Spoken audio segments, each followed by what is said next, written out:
वन्देऽहं श्रीगुरो श्रीयुता पदकमलं श्रीगुरुं वैष्णवांश्च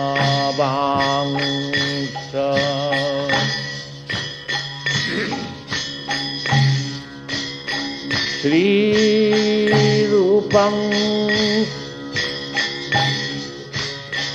स्वाग्रजातं सहगना रघुनाथान्वितं तं सजीवम् सात्विकं सावधूतं परिजनसहितं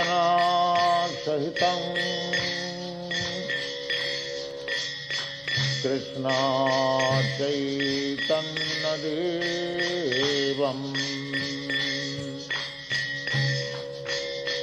श्री राधा कृष्ण पादान् सहगण ललिता श्री विशाखान्वितांश्च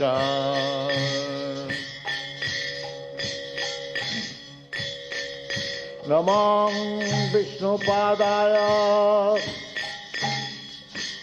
कृष्ण पृष्ठाय भूतले श्रीमते भक्ति सिद्धांत Saraswati nominee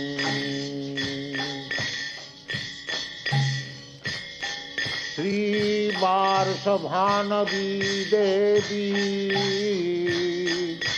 दयिताय कृपाब्धये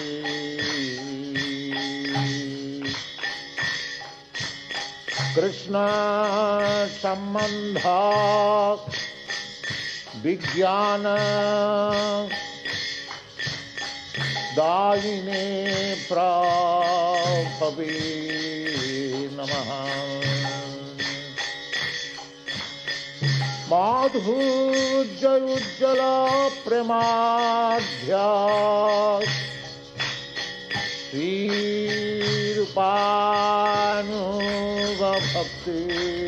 श्रीरूपानुगभक्तिदाय Shri Gaur करुणाशक्ति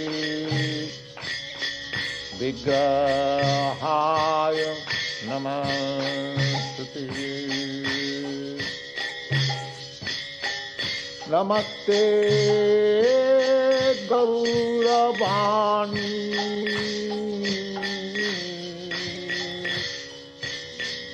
श्रीमूर्तये दीनतारिणी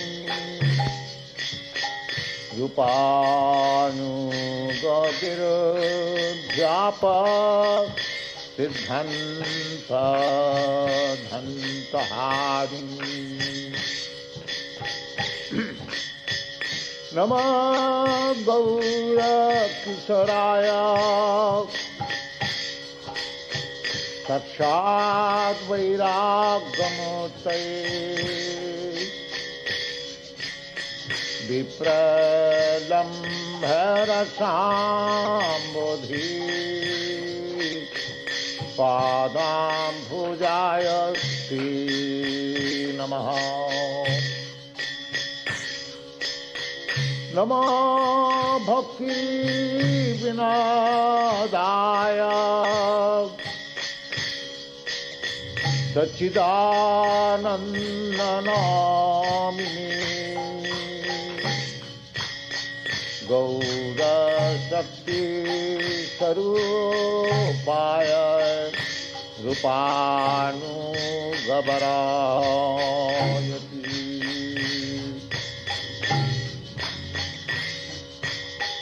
Gauraya Vibhava Bhumektam Niddesha Sajjana Priya Vaisnava Sarvabhaumasi Jagannathayati Namaha Vanchakalpatarubhasya Kripasindhubhaivaca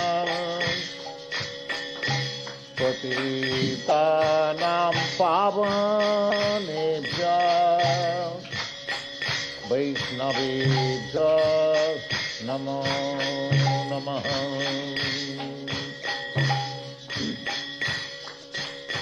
Namah Mahāvadānaya Krishna Prema Pradayate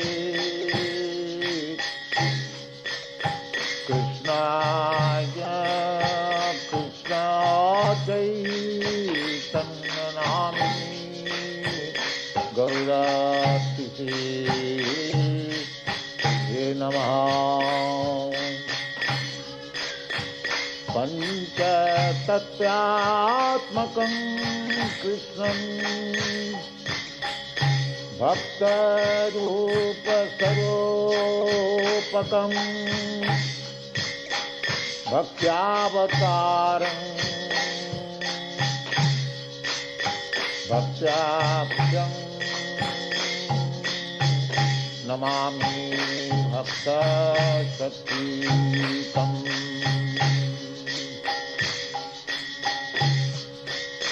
Hey Krishna Karuna Sindho Dīnabandho Jagatpate Gopesha Gopika Kancha.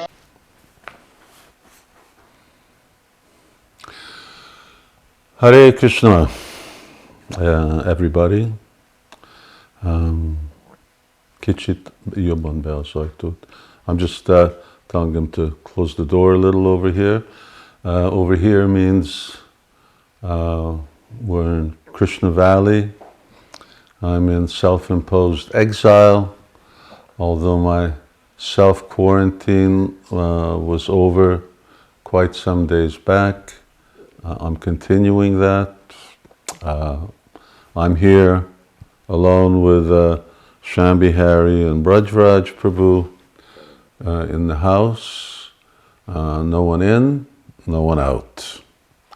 We get a offering of for Radha-Damodar every day on a paper plate and disposable paper plate, and along with that we get a pot of soup. We split the maha 3 ways, or sometimes just 2 ways, and share the soup. And that's it. And for when times get a little more lean, then we're working on a beautiful garden here in the back. We're just trying to encourage the vegetables to grow quickly. But don't worry, I've got a supply of rice and dal and flour. I've been circulating that supply for 15 years, waiting for this time. I'm not anxiously waiting for this time, but Prabhupada said it would happen, so I should be prepared.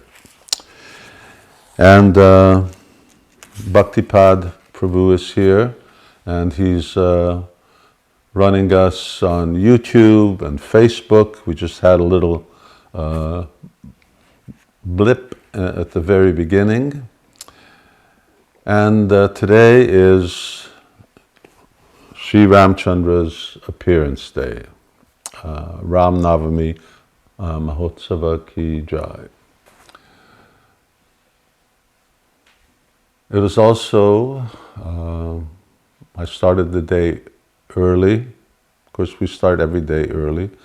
That this was started early and in a different way. And on this day, a dear devotee, disciple, who was previously known as Pana Mulji, now was Priya Sakhi Mulji, and some of you may have heard of the famous Mulji Mela that has been going on in Bhaktivedanta Manor since many, many years. She was the wife of Raseshwar Mulji.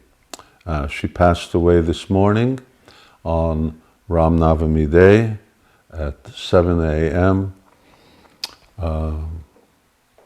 And yes, she was a victim of COVID-19. She's not the only Vaishnava who has been, probably not the only Vaishnava and Vaishnavi who will be, but my humble request, if that's necessary, is that everyone please be extraordinarily careful with your conduct, social distancing, social insulation, if that's what you're doing, that's what I'm doing, and taking advantage to chant Hare Krishna and read Srila Prabhupada's books. It's something that devotees have often lamented that they didn't have time to do. Now you may have time to do that. But we should be very careful. This is an extremely nasty, nasty disease. It spreads like wildfire. It claims lives. Just getting it, even healthy people, is devastating. Although it's elderly people like myself, and especially those who have health conditions, who are most susceptible. Teenagers, young teenagers, people in their 20s, 30s, 40s, 50s, no one is exempt, especially if you have diabetes, a heart condition, and kidney problems and so on. And even if you're perfectly healthy. So no point in sticking our head in a tiger's mouth. We are not here to do a circus performance, rather we're here to serve Krishna. And we need to invest our time and energy in benefiting others and also in perfecting ourselves. And Ramanavami is a good example of how, by Lord Ramacandra's mercy, by the grace of Lord Krishna, even though we may be monkeys and bears, we can overcome really devastating odds, like a virus of Ravana. In the Srimad Bhagavatam, in the 7th canto, Hiranyakashipu was referred to as a meningitis in the head of the three worlds. Meningitis is a disease that attacks the brain. So, and of course the brain is the essence of the functioning of a human being. So if you take the whole universe as a human being, personified universe, then Hiranyakashipu sort of like a disease of meningitis. Ravana was another disease for the three worlds, and similarly this COVID-19 is also a disease. But with Lord Rāmacandra on our side, then we can survive, continue on, and continue with life, maybe a different life in the future, but in any case, one thing will be the same, is that we will chant Hare Krishna, and the other thing will be the same, is that Srimad Bhagavatam is the absolute truth, and Krishna will remain the Supreme Personality of Godhead. In fact, a lot of things will remain the same. And the things that change, well, they're the things that don't really matter very much. How we eat, sleep, mate, and defend. Okay, so that was the introduction. I don't know how long we're continuing. I have, among other things, as well, a back condition. I don't know how long I can sit here. You can see I have my friend sitting beside me, and we're hopeful that we can do a little bhajan at the end, chant Hare Krishna. I haven't done it in a long, long time. And before, I'm going to offer a prayer to Lord Rāmacandra and make our beginning. And for those of you who have folio in front of you, or Srila Prabhupada's books close by, 9th Canto, Chapter 11, Text 7, 9-11-7. Om Namo Bhagavate Vasudevaya. You have to do a little louder, I can't hear you. Om Namo Bhagavate Vasudevaya. Om Namo Bhagavate Vasudevaya. Hare Krishna. From what I know, this class was advertised to devotees in Hungary, English-speaking world, Turkey, Romania, India, and Russia, Ukraine. Hare Krishna to everyone. Once again, stay safe.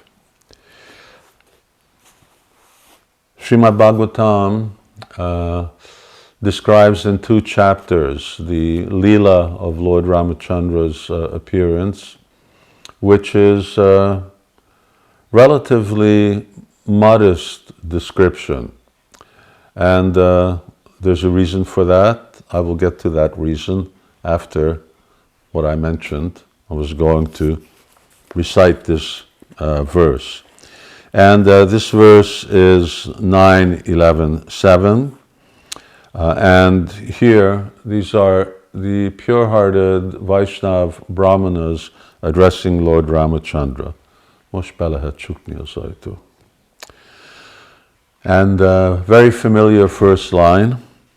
Namo Brahmanya Devaya Ramaya Kuntamedase Utamashloka Duriyaya Nyasta Dandar Pitangraye. Another time. Namo Brahmanya Devaya Ramaya Kuntamedase Utamashloka Duriyaya Nyasta Dandar Pitangraye. The translation, O Lord, you are the Supreme Personality of Godhead, who have accepted the Brahmins as your worshipable deity. Your knowledge and memory are never disturbed by anxiety. You are the chief of all famous persons within this world, and your lotus feet are worshipped by sages who are beyond the jurisdiction of punishment. O Lord Rāmacandra, let us offer our respectful obeisances unto you. For a long time back, I was in Śrī Rāmanavamī and leaving to come back to probably Hungary. And His Holiness Gopal Krishna Swami Mahārāja asked me to come to Delhi temple, Greater Kailash temple for Ramanavamī. And I went. In fact, we spent a few days there. It was memorable because prior to the evening talk, my godbrother Ayendra Prabhu was there and came to lead a kirtan along with his kirtan accompaniment. And at that time, I memorized this verse. I was going around memorizing this verse at that time. O Lord, you are the Supreme Personality of Godhead, who have accepted the Brahmins as you and read about it. Very unique and a very, very humble, very, very humble feature of the Lord. And the aspect, of course, of all forms of Krishna is that he is worshipper of the Brahmanas. He says, your knowledge and memory are never disturbed by anxiety. Of course, Krishna is knowledge, gayam, gyanam, ganagamyam. He's knowledge, the process of knowledge, and that which is to be known. We have experienced that when we get an anxiety, when we're disturbed, our memory escapes us, we forget something, we become disturbed in mind. Sometimes we can't think properly, although it appears that sometimes, from the point of Leela, Krishna experiences such situation, but that's his pastime as a human being. When cowherd boys decided, well, let's go into this snake's mouth, Krishna is going to save us. Pretty brave. Usually when you see a giant snake, it isn't the idea is that, well, we're going to go inside and then Krishna can come and save us. Usually you avoid it and you run in the opposite direction, but they went in. And when at a distance Krishna saw that, he became apparently in anxiety. We use the word apparently in anxiety if you want to treat Krishna in a linear fashion, that he appeared to be in anxiety, but actually he wasn't in anxiety. Of course, that's not linear. Linear means one thing, but here there's actually two things going on. On one side, Krishna was in an anxiety, and on the other side, as the Supreme Personality of Godhead, his knowledge and memory is never disturbed by anxiety. And how are these two features of the Absolute Truth reconciled? Well, to us, that's an inconceivable thing because we don't have experience of two contradictory things happening at the identical time. They may happen at different times, but not at the same time. But that's Krishna. And we'll bring this up when we talk about his personality as well. Same thing was there with Lord Rāmacandra. Lord Rāmacandra was in exile, and of course, you do know the story. And okay, you have to remember, Lord Rāmacandra was in exile, and we're talking about Sita Devi getting kidnapped. Now, since I mentioned earlier, I'm going to the previous chapter in verse 3, where Shukadeva Goswami is introducing Lord Ramacandra's avatar, or incarnation. He says the following, he says, O King Parikshit, the transcendental activities of Lord Rāmacandra have been described by great saintly persons who have seen the truth. Because you have heard again and again about Lord Ramacandra, the husband of Mother Sita, I shall describe these activities only in brief. Please listen. So, Shrutam hi varnitam bhuri tvaya sitapater muhu. So, you've already heard this again and again. A very interesting thing. This was, I'm going back to, I said, for instance, the pastime of Lord Nrsimhadev is described really quite extensively. We go through the 10 chapters of Srimad Bhagavatam and describing Prahlad Maharaj, his prayers, the pastime, Hiranyakashipu, and so many different things. And here, Lord Ramacandra is described in 2 chapters. And coincidentally, they are both in a certain category of incarnation. They are called Parabhasta. They are the supreme, powerful, unique forms of Krishna.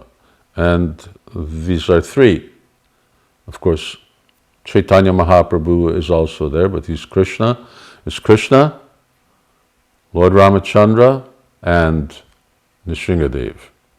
So, but Nrsimhadev is little lower in terms of expression of divinity, manifestation of Krishna's power. Lord Ramacandra is further, and then Krishna is the Supreme Personality of Godhead. Swayam Bhagavan. Krishnastu Bhagavan Swayam. Abhigya Swarat. And we'll get to that also. So only 2 chapters. And he said, why?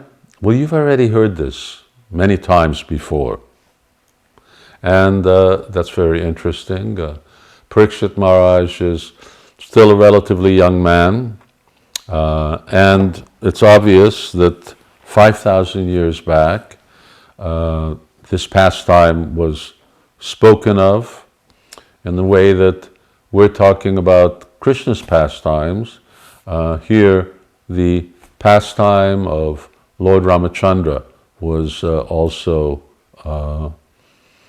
spoken by bards who would come and recite. There would be performances, dramatic performances of these pastimes. There was some written literature. Of course, that just started later on. Prior to that, most everything was oral. And it was very common to hear about the pastimes of the Lord. Interestingly, Sanatana Goswami or Jiva Goswami comments that, for instance, the pastime of Krishna stealing butter, of being tied by Mother Yashoda, was spoken about and glorified in times before Krishna's appearance, when Krishna appeared, before that pastime even took place. In Barshana, if you're on one of the Barshana hills, there is one ancient temple there, Radha Krishna deities, that are 6,000 years old. Those deities have been worshipped prior to Krishna's appearance, during Krishna's appearance, and so on. So, Shukadeva Goswami abbreviates and gives the real essence of that which we already know and that which we've already heard. And so he summarizes the pastime. And here we're glorifying, and we were going back to Mother Sita. Yes, not disturbed by anxiety.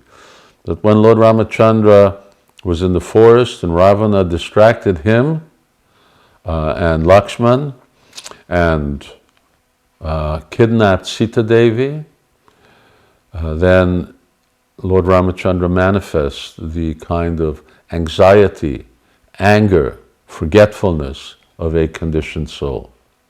And why is that? Lord Nrsimhadev doesn't, Lord Varaha doesn't, other incarnations don't. Why do they? Because both of them manifest Nara Leela. Krishna and Lord Ramacandra, in the way that Krishna appears to be bewildered and frightened when the cowherd boys walk into Aghasura's mouth, or when the devastating forest fire takes place.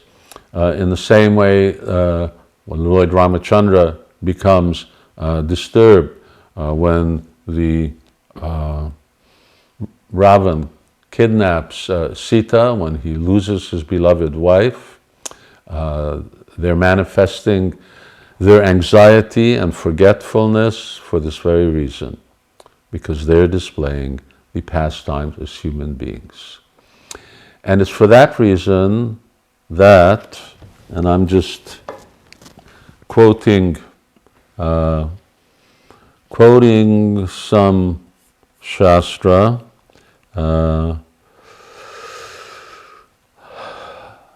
Brahmanda Purana, where this is Rupa Goswami who quotes this verse, where Krishna is speaking, and he says, Matsya, Kurma, and many others are my personal forms. Still, Ramacandra, the son of Dasharat, is most dear to my heart. Why is Lord Ramacandra dear to Krishna's heart? Because in the way that Krishna most prefers his original form as a cowherd boy and to be absorbed in the pastimes of a human being, in the same way Lord Ramacandra is also. And this was Ravana's illusion. Who is this princeling who is coming here to challenge me? Some ordinary man, me who's defeated all the demigods? They didn't recognize that here's the Supreme Personality of Godhead. So for that reason, he's actually exhibiting this apparent anxiety. And so the Brahmins here are saying, knowledge, memory are never disturbed by anxiety. It may appear like that, but that's his Leela. You are the chief of all famous persons within this world, because he's the most famous. That means Aishvaryasya, Samagrasya, Virya, Yasha, Shriya, Jnana, Vairagya. So he has all 6 opulences in full. And your lotus feet are worshipped by sages who are beyond the jurisdiction of punishment. Beyond the jurisdiction of punishment means that they're self-realized, transcendentalists, who Shukadeva Goswami tells Parikshit Mahārāja that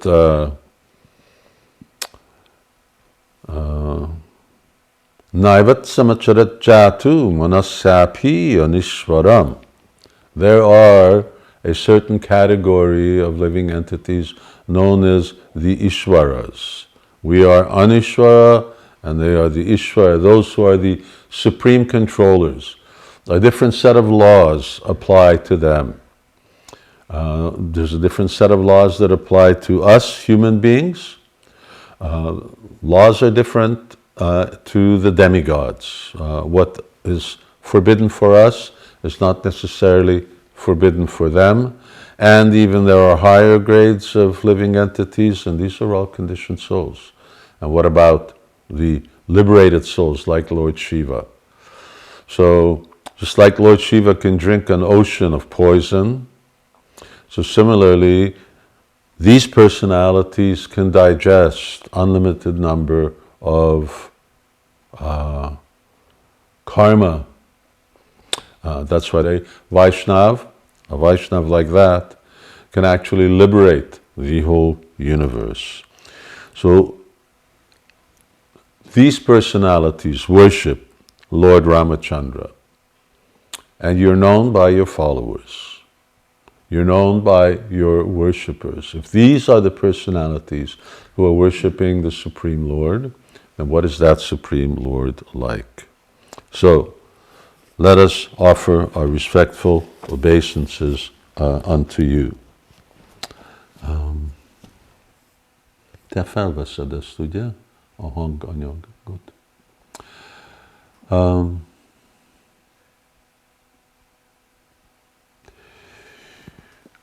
I just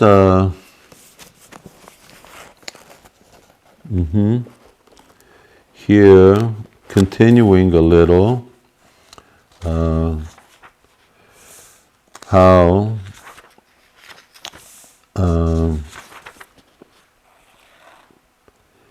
it is the Lord is being described. Unfortunately, my little markers have fallen out.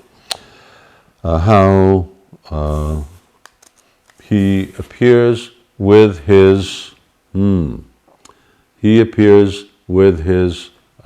brothers, and these brothers are described in this way. Splendid as a new blade of durba grass, and accompanied by Sumitra's 2 sons and by Bharat, he appeared in Treta Yuga of the 24th Chatur Yuga as the son of Kaushalya and Dasharat. I'm going to speak a little about this complexion of Lord Rāmacandra, but there's some disagreement or there are different versions, not disagreement. There's no disagreement, but rather sometimes it is stated that the 4 brothers are the Chatur Vyuha, expansions of incarnations of the Chatur Vyuha. Sometimes it's described that Lord Rāmacandra is Lord Narayan, and Shankha Gada Chakra are the other brothers.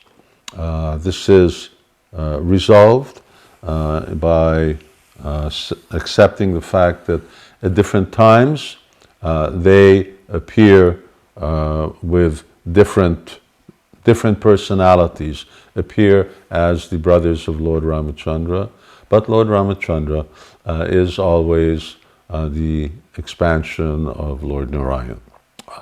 And his brothers may be different. This most recent appearance, recent meaning 2 million years back, at this time they are all Vishnu Tattva as per the description of Śrīmad Bhagavatam. Okay. I mentioned that I was going to talk a little about the personality of Lord Rāmacandra. And this comes up really beautifully in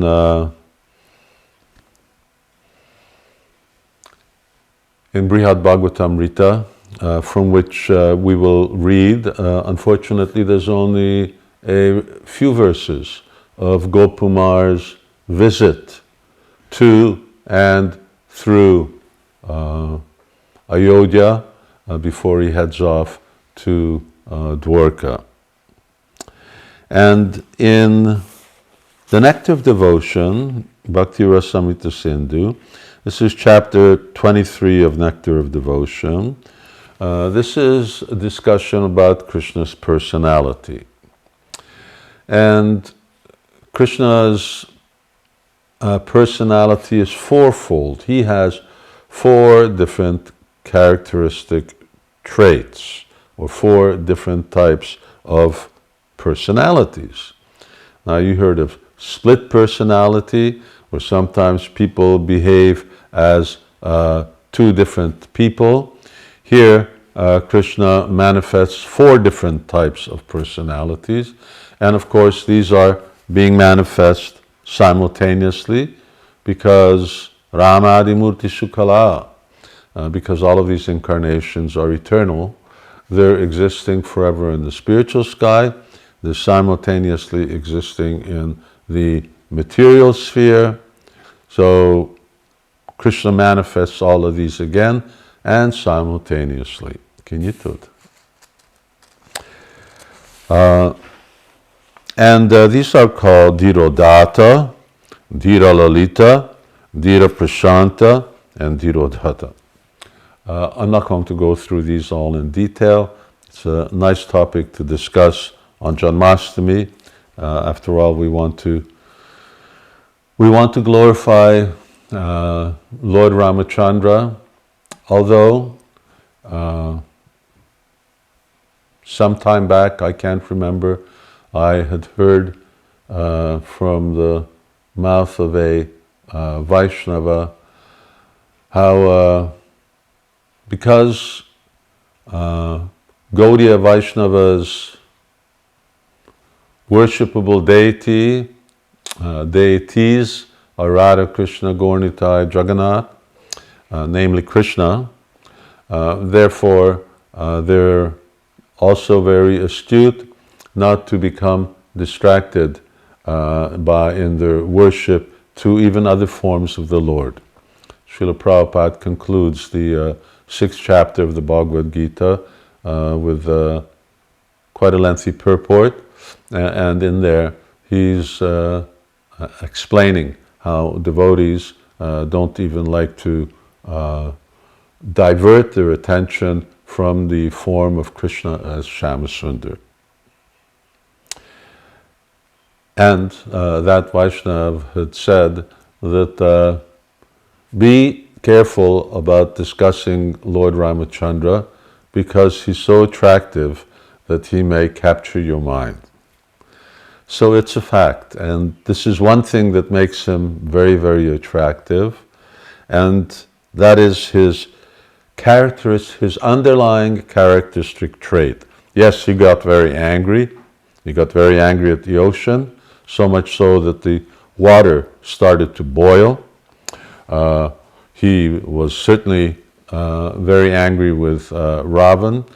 So many other things transpired and took place.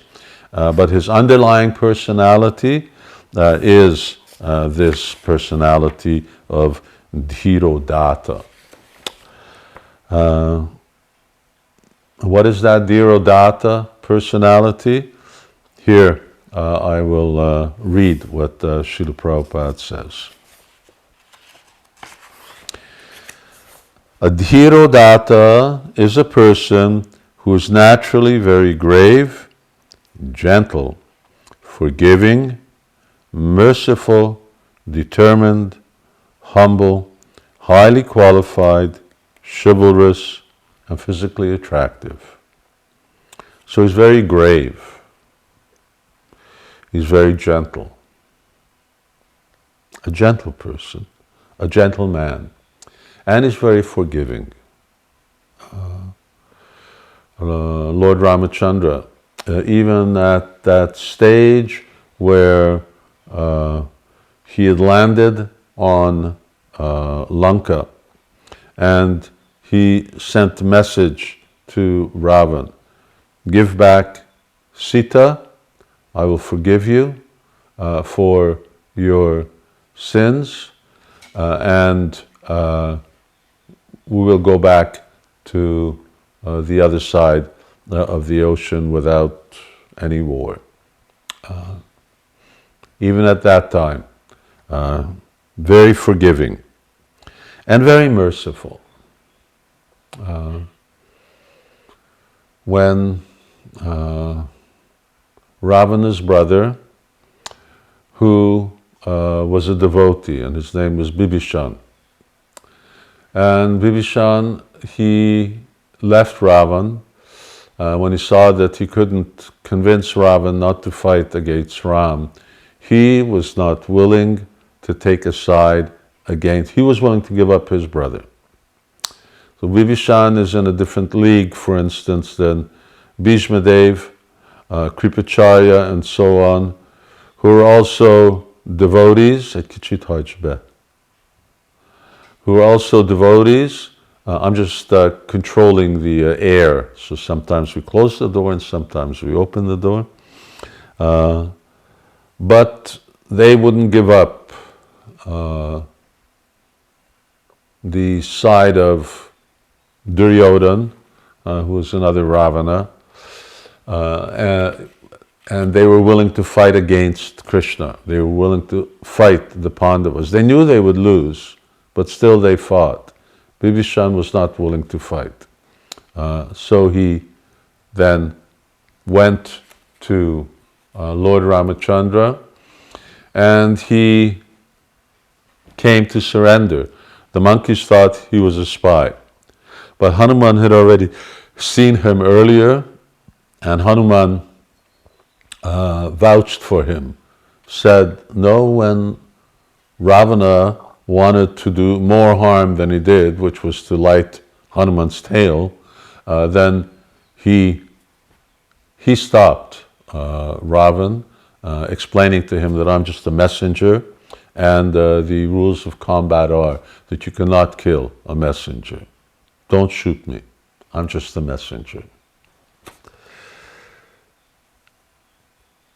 Then Lord Ramacandra said a verse, and this verse you'll also find in the end of Srimad Bhagavatam. And he says, Sakrideva prapanoyas tavasyati tayachate.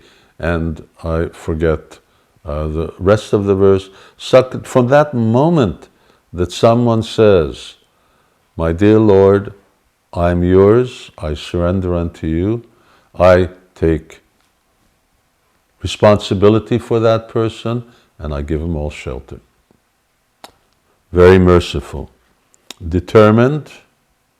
Lord Ramacandra was determined.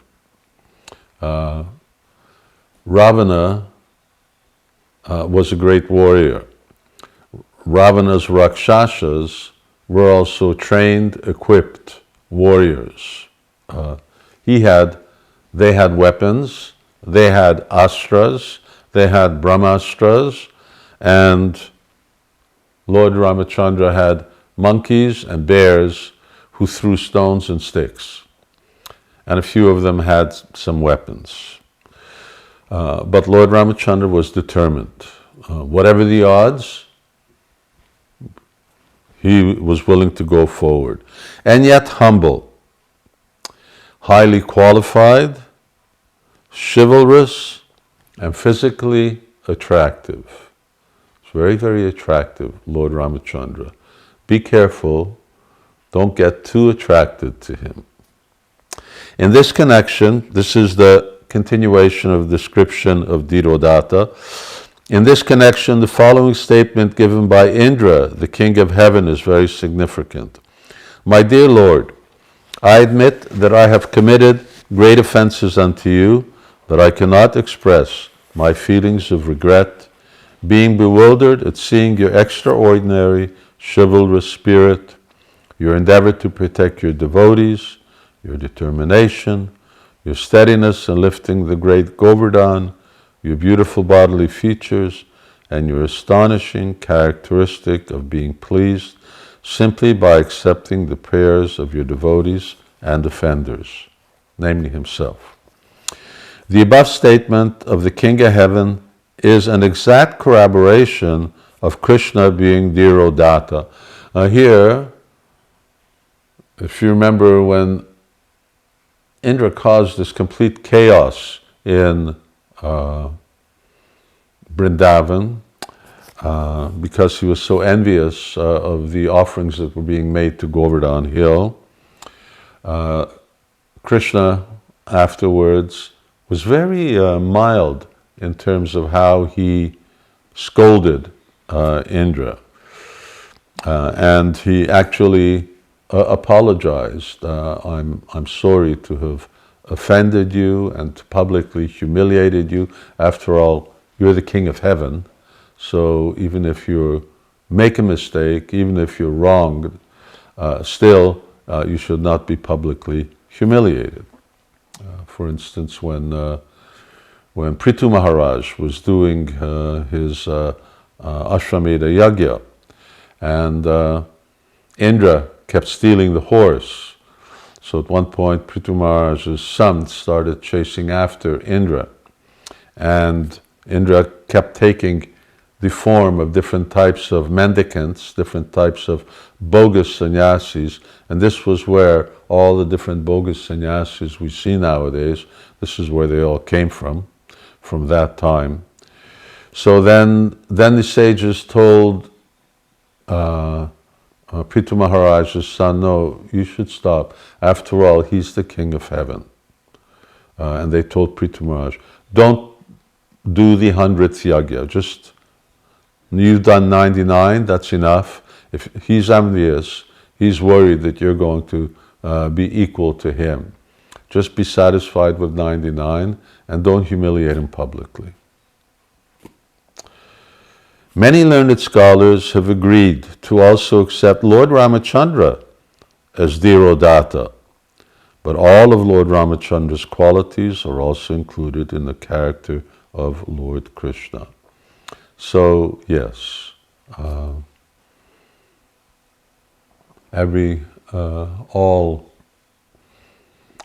the incarnations of Krishna are present within the form of Krishna. This is described by Kaviraj Goswami in Chaitanya Charitamrita. He says that when Krishna appears, all of the different incarnations of the Lord appear within him. I was just going to read something. The beginning of Garga Samhita is Garga Samhita is very useful for information, for pastimes, for references, who were the demons of Vrindavan in their previous lives, and I'll also quote, for instance, where did different groups of gopis originate from. So informative, it's very good. Bhaktivinoda Thakur refers to it as transcendental literature, as being very authentic. On the other hand, its mood of dealing with Krishna's Leela, and for the most part it's about Krishna's Leela, is very Aishwarya, it's very like Vaikuntha Krishna, which is actually a form of Krishna, Vaikuntha Krishna, but I will leave it at that and not get into that. And the beginning talks about how the demigods approach Krishna, and if I remember right, in Goloka, and they talk about the distress that's taking place on earth. And the Lord agrees to appear, and when he does, different incarnations start to appear and enter into his body as he's sitting there on a throne with Radharani. This is very much in grandeur. And Nrsingadev and Varaha and Vamandev and all these other incarnations are appearing, and they're all merging into the body of Lord Krishna. And please don't get an impersonal conception of this type of merging. So here, one of these verses says, then, holding a bow and arrows, glorious with Sita, and accompanied by his brothers, lotus-eyed Rāmacandra came in a golden chariot that was effulgent as 100 million suns, decorated with swaying chamaras, opulent with countless monkey kings, rumbling with 10,000 wheels. It's, as you can see, Aishwarya. decorated with 10,000 flags and pulled by 10,000 horses. You got to be a good charioteer to be guiding 10,000 horses, and merged in the body of Lord Krishna. So all of them entered into the body of Krishna. And this is what happens when Krishna appears. I'm mentioning this to point out how Lord Rāmacandra, his aspect of personality, this Dhirodhata, is one of Krishna's 4 personality traits. Read about them, they're wonderful. Krishna exhibits these at different times, in different ways. Rupa Goswami wrote this book, Lalita Madhava, that manifests the quality of Lalita, very playfulness. So, and I mentioned earlier that the description of Lord Rāmacandra is that he's splendid as a new blade of grass. I wanted to just briefly narrate, and as you can see, this is not a quick class. Boring devotees out there, not having given a class since the beginning of January, which means 3 months, and feeling that I'm a little obliged to communicate to the devotees, because I've been back here in the West for the last 2 weeks and have not said boo to anybody. So then this is a long boo. And this is about the complexion of Lord Rāmacandra and the manner. Here it's described, splendid as a new blade of durva grass. And elsewhere described as freshly cut grass. So Lord Rāmacandra is green-ish, just like Krishna is blackish.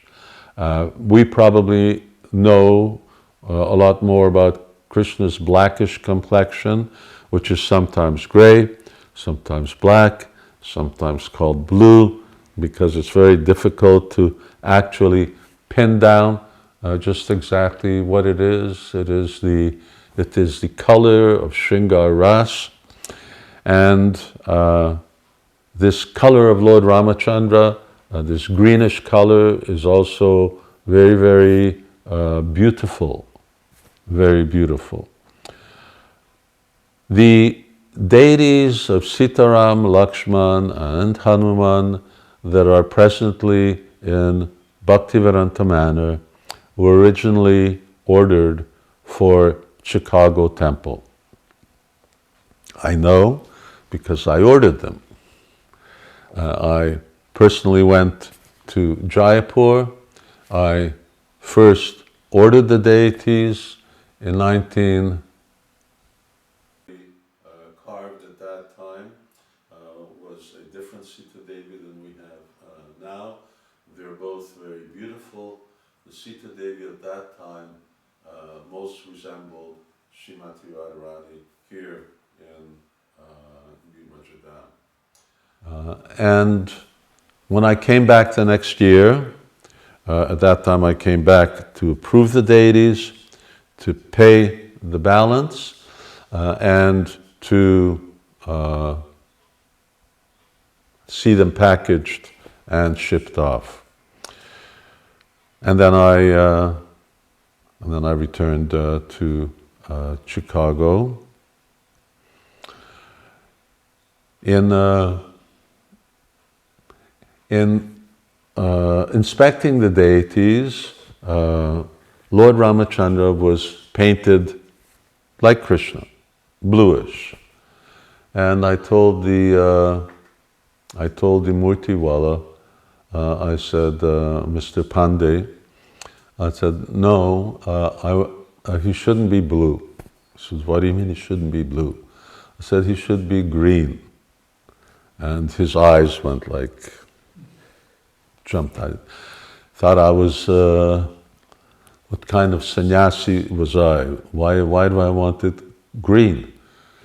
And I said, because he's green. That's what Shastra says. He's green colored. And they said, no, he's not green. He is Shama, he is darkish. I said, if he's dark, that just means that he's dark like the color of grass. No. Anyway, it was an argument. But ultimately, I was the one who was paying. So he said, all right, come back this evening, I'll paint him green. When I came back this evening, I had to make my way through a crowd because he had invited all of the Murtiwalas of Jaipur were there to see this crazy Western sannyasi who wanted Rāmacandra to be green.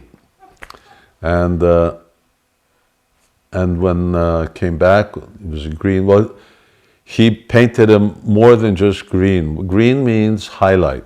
That generally, of course, deities nowadays are often just white. I'm talking about deities of Krishna. Here, Lord Rāmacandra is made from white marble, and they're highlighted. Sometimes, as in the case of Lord, as a Shyamasundar, they're black marble. Black marble is very rare or hard to find in India. So you find many of our deities in ISKCON. Krishna is white color, and they highlight the deity. Well, they hadn't highlighted the deity. They painted him completely dark green. I'm looking around for something dark green, and something like the background between Radha and Shyam, like that. So then my eyes popped out of my head. I was leaving the next day, so I didn't have time to argue. And those deities then ended up coming to Bhaktivedanta Manor, where when Rancher Prabhu saw them, he was quite shocked when he saw Lord Rāmacandra. Interestingly, then all of these Murtiwalas, they were like looking at me. Here's the nut. Here's the crazy sannyasi who likes painting deities. And then Mr. Pandey asked me, he says, Mahārāja, what color do you want the other ones painted? As if, one of them should be purple and the other one should be blue, and make this one yellow. And I said, no, it's all right. It was just Ram. Just Ram was the one who we wanted to paint. And everybody else started to laugh. They thought it very entertaining. They thought they were going to see a show, like, all right, we pull straws, what color do we want to see the deities? So, but no, he's splendid as a new blade of Durva grass. It's Shastra. Anyway, Lord Rāmacandra is very beautifully seated there at Bhaktivedanta Manor. And to my surprise, when I came to the UK, because from Chicago, I spent some time in Texas, Oklahoma at our Harmony Farm, and from there I came to the UK, which was one of the best times of my life. I spent 20 years there non-stop practically before I shifted over here to Hungary. And when I first came, in the year that I came, that's when they were installed. Somehow or another, I don't know why, but I ended up staying in Leicester. I was in Leicester, I did the program there, and installation was the next morning, and by the time I got there, it was over. But I was really shocked to hear that there was some gentleman who had sponsored the deities. I sponsored nothing. The Chicago Temple had already sponsored it. But I don't know if anyone from Chicago is listening. Don't ask for the money back from the manor right now. So this was Lord Rāmacandra's complexion, his greenish complexion. And Lord Ramacandra is known as Mahārāja, Mahārāja Purushottama, the Purushottam, Supreme Personality of Godhead, who is faultless, follows all the rules and laws of Dharma to the T. Krishna is Lila Purushottama, Chaitanya Mahaprabhu is Prema Purushottam, but people who want to find fault. Now, I've met people who find fault with Lord Ramacandra. It was interesting. The first ambassador with who I met, Indian ambassador with who I met in Hungary. We have such wonderful relationships with the Indian embassy. And I met with the Indian ambassador, and he had us over, devotees, for lunch. And his wife really had a bee in her bonnet about Lord Ramacandra banishing Sita. And that was her fault. She wasn't the only one. Unfortunately, there were some devotees in ISKCON, I don't know whether they're still in ISKCON, who also faulted Lord Ramacandra for banishing Sita, who was pregnant with love and kush, Bechukodasaito Chambihai, who was pregnant with love and kush.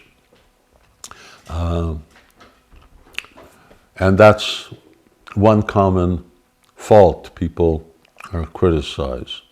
But here's another one.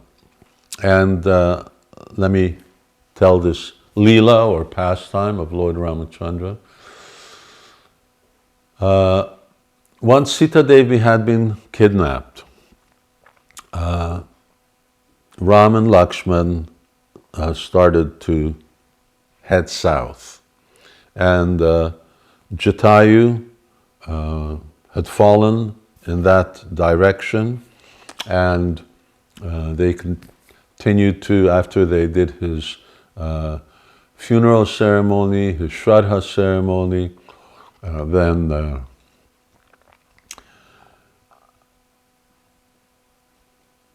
Bhaktipád, hogyha minimálisan mozdulsz, akkor az úgy nekem nehéz.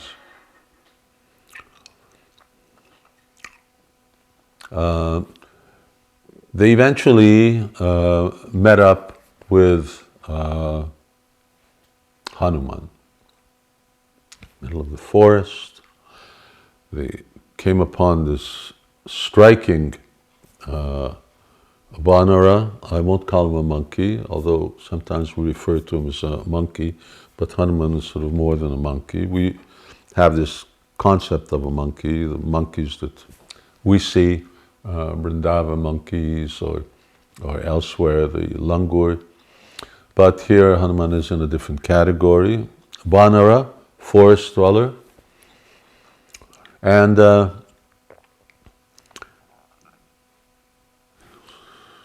very handsome, very learned, very strong, very respectful, and a devotee.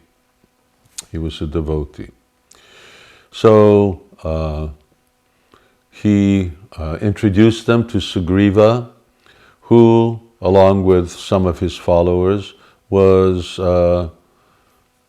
really in exile, having been banished by his older brother, Vali. Sugriva was actually the rightful heir to the throne, to the king of monkeys, but Vali, who was very, very strong, talk about his strength, who was very strong, he fought Sugriva, defeated him, drove him out. He took Sugriva's wife, and he stole the kingdom and was enjoying it. And Sugriva was living in a very secluded situation in a cave when Lord Rāmacandra and he met. And they struck up a deal that if Lord Rāmacandra would help overcome Vali and Sugriva could get his kingdom back, then he would dedicate all his resources to finding Sita. Lord Rāmacandra accepted Sugriva's explanation of what happened, and he agreed that he would help him kill Vali. Now, Vali was very powerful. Vali had performed austerities. He got a boon from Lord Brahma. He wanted to be immortal like Hiranyakashipu. Of course, no one can give that. So he, like Hiranyakashipu had one way of tricking. Although Vali wasn't a demon. Vali is an incarnation of Indra. But power had gone to his head. And we see that that happens often with Indra, that his position goes to his head, his sense gratification, wealth, opulence, his kingdom, his followers. These are all very dangerous things, potentially very dangerous if one's not qualified. Anyhow, Vali was then, his formula for immortality was, anyone who challenges me, who I fight, he said, that I will get half of their strength. That means if someone is fighting with me, whatever strength they have, before the battle starts, I get half of it. That means that I'm as strong as they are, plus my own strength. In other words, I have their strength and my strength. So, Bhim was how strong? He had the strength of 10,000 elephants. Vali had the strength of 70,000 elephants. So 7 Bhimas. Very, very strong.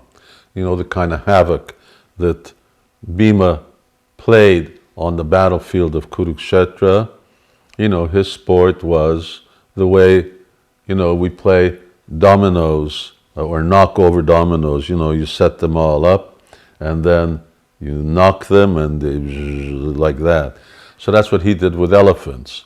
He just hit them on this side, and because they were all in formation, so he hit with his mace, he hit this one, hit that one, hit that one, hit that one, and they all went falling down. So 7 Bhimas. So strong that even Ravana heard of him. And so he fought Ravana. But of course, that means that at the beginning of the fight, he has half of Ravana's strength. So he overcame Ravana, he fought Ravan, and for some time he kept Ravana under his arm, his armpit over here. He was carrying Ravana around like that, and Ravana finally said, okay, I surrender, let's be friends. So this was his defect. He became friends with Ravana. And but he was very strong. The Lord Rāmacandra told Sugriva, I will help you. You call him out to fight. Lord Rāmacandra didn't want to go in the city to fight because he had taken a vow to go off to the forest. So he couldn't go into a city. He had to bring him out. Besides that, if he went in the city, it would end up being a big fight with Vali's soldiers, who Lord Rāmacandra needed in the future to fight Ravana, to get back Sita Devi. So, anyway, I'll make the long story short, because we want to get to the moral of the story. Sugriva says, you know how strong Vali is. He says, Lord Rāmacandra says, don't worry, you fight. When he comes out, I will shoot him from behind. This is shooting from behind. This is going to be the character trait that we have to defend in Lord Rāmacandra. Of course, he doesn't need our defense, but this is what is pointed out as being the one flaw in all of the Leelas. And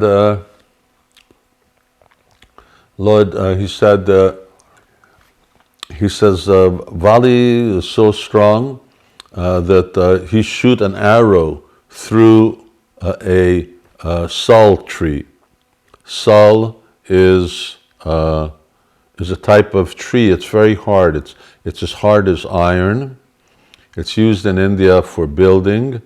Our Bhaktivedanta ashram was built with sal trees because termites can't even chew it, bite in it. When Krishna was fighting with Data Pralamba Shankachuda, when he was fighting with Shankachuda, read in Bhagavatam, in Krishna book, at a certain point they started fighting with sal trees. They were using those trees. So Sugriva said, Vali is so strong that he can shoot an arrow through a sal tree. It comes in on the other side. So Lord Rāmacandra said, okay, watch. So he took an arrow out with his bow and he shot an arrow that went through 7 sal trees, and behind them it went into a boulder, a hill, a small stone hill, and split it in half. So then Sugriva needed some convincing, and so then he was convinced, all right. And coincidentally, Chaitanya Charitamrita says that when Chaitanya Mahaprabhu went to South India, he embraced these 7 trees, and then they went back to Godhead.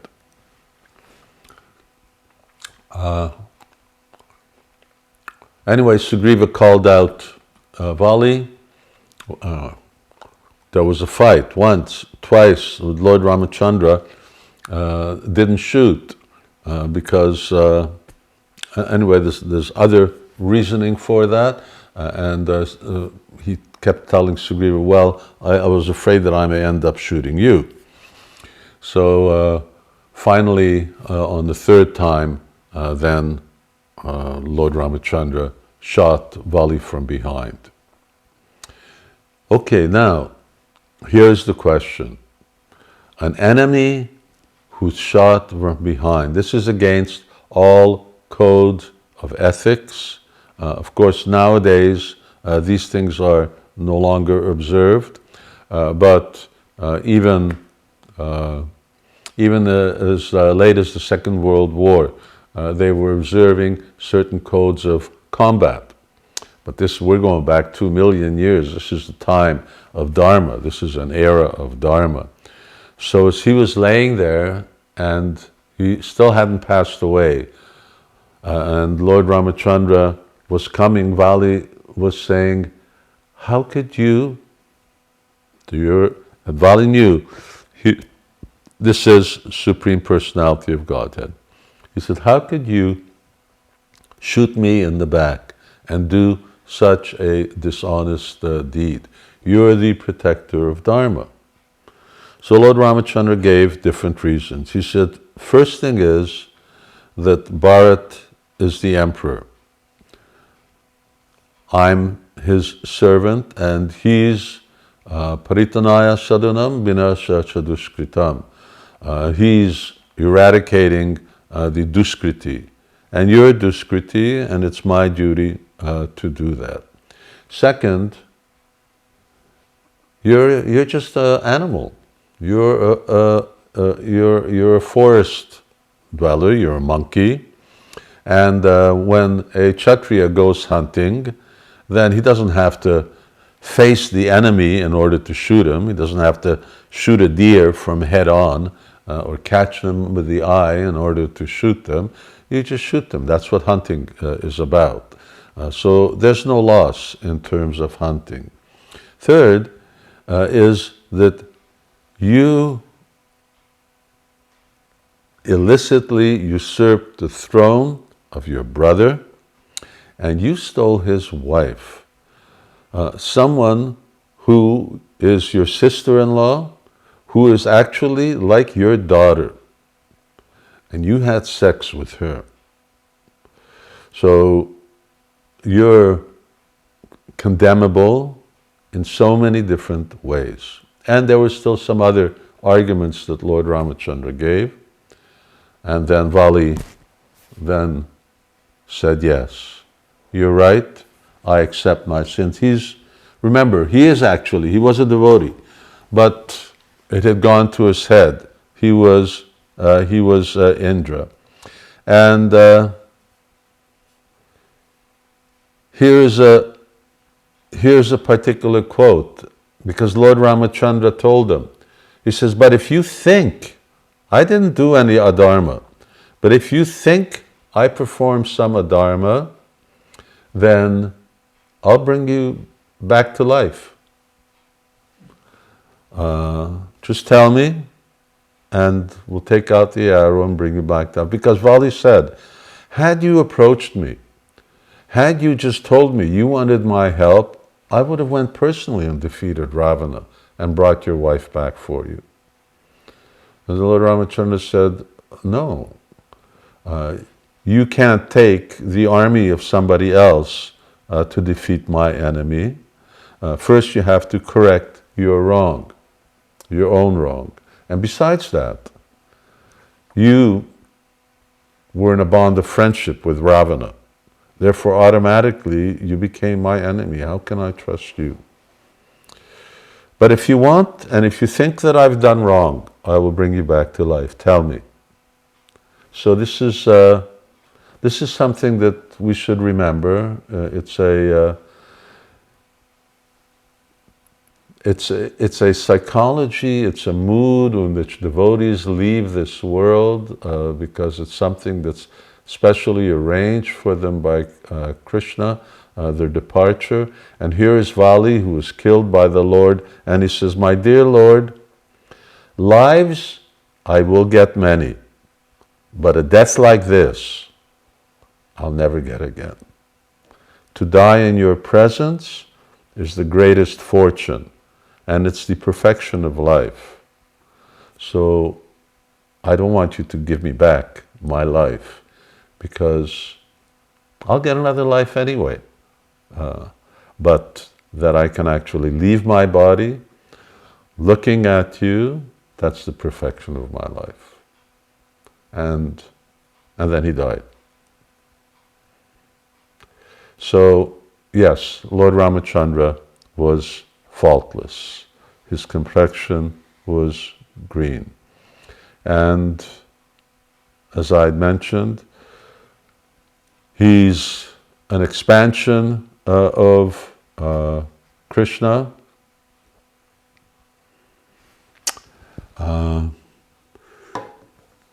And in the category of Paravasta. Now, in Laghu Bhagavatamrita, Rupa Goswami, there's Brihad Bhagavatamrita and Laghu Bhagavatamrita. Laghu Bhagavatamrita is a very wonderful book. This is a short version. Unfortunately, the long version I have in Mayapur, in my Mayapur library, but there's a longer BBT version. I recommend everyone to get it. It's fantastic. And many of the issues that come up in our Vaishnava Siddhanta truths are argued and substantiated by Srila Rupa Goswami. And here he talks about, there he talks about different incarnations as part of the theme, and making a distinction between them, Shaktavesh, Bhagavatavesh, and so on, And now he talks about these three special forms: Krishna, Swayam Bhagavan, Krishna himself, Lord Rāmacandra, and Lord Nrsimhadev. So, in order to show the distinction between the three, although actually they're the same person, remember that he's like a deepa, he's like a candle. Candle lights so many other candles, but the original candle is still the original. So, and these other candles, they burn according to the quality of the wax, the wicks, how much of his own divinity, qualities, his potencies, his other attributes does Krishna manifest within these forms of Godhead. And they vary.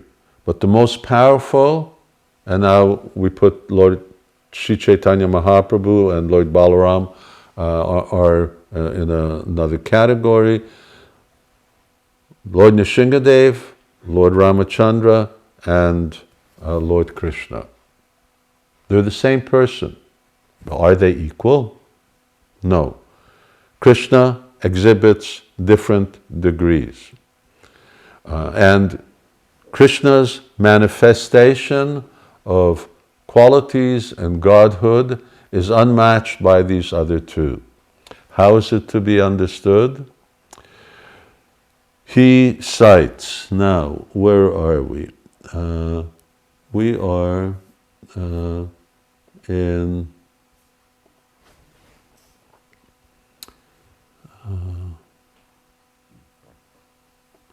yes, here, Vishnu Tattva, Vishnu Dharmottara Purana, Ram, Lakshman, and their brothers are avatars of the four forms of the Supreme Lord, beginning with Vasudeva, and then after that, Padma Purana says that they are Shesha, Narayan's disk and conch, respectively.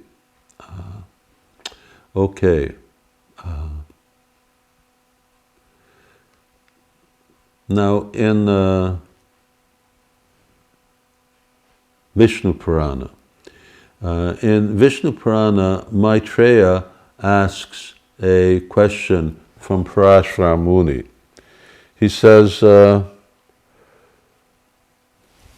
this one person who was Hiranyakashipu, he then appeared as Ravan, and he then appeared as Shishupal. So, why is it that it was only when Krishna killed Shishupal that Shishupal actually attained Sayuja? Now, interestingly, Rupa Goswami explains that Sayuja doesn't mean that he became one with the Lord, but he says that Shastra sometimes uses this Sayuja to mean that he became one in service with the Lord. In other words, that he entered into a pact of service with the Lord. So Sayuja Mukti, why didn't, when Lord Nrsimhadev killed him? After all, it's the same Lord killed him, so why didn't he manifest all of those same, why wasn't he liberated when Nrsimhadev killed him? Why wasn't he liberated when Lord Rāmacandra killed him? And here Parashara Muni explains the difference, and I will just really summarize. I'm noting that I've been going on for an hour and a half. But here we're seeing the difference between these paravasta, between these supremely empowered forms of the Lord, supremely powerful forms of the Lord. When Hiranyakashipu saw Lord Nrsimhadev, he thought, here's some some extraordinary being who has appeared to kill me. Never occurred to him that here is Vishnu. He just thought, here's some particular being who has come to kill me. And while he was caught, and then ultimately when he was killed, Hiranyakashipu was always of the opinion that some extraordinarily powerful being was now killing him. And therefore, because yam yam bapi smaram bhavam tajantante kalevaram, because he was thinking about only a lion, man, creature, therefore he didn't attain, even though he was killed by Krishna in this form, he wasn't liberated. Actually, what he attained was he attained unlimited sense gratification and unlimited enjoyment as Ravan. And when Ravana saw Lord Rāmacandra, he also thought, that who's this man? Who's this prince who's challenging me? And he also didn't believe that here's the Supreme Personality of Godhead. He also thought that here's the son of Dasharat, and he's coming to challenge me. He's just an ordinary man. But that ordinary man was not an ordinary man. He was the Supreme Personality of Godhead. But because that's what he thought, again, he didn't attain liberation, but rather he again appeared in the kingdom of Chedi, royalty, as Shishupal. But here, he was in, the benefit was that he was actually a family member. And by being a family member, he saw Krishna, and by seeing Krishna and being involved in Krishna's family, he started to speak Krishna's names. And by speaking Krishna's names, he actually remembered his past lives.